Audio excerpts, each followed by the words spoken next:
अरे हमारे पीछुअरमा भौजी बेलवा के पेड़वा,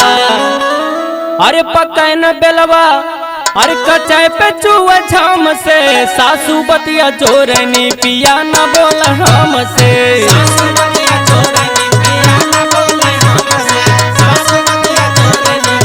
हे पिया न बोल हमसे, पिया न बोल हमसे, सासू बतिया चोरनी पिया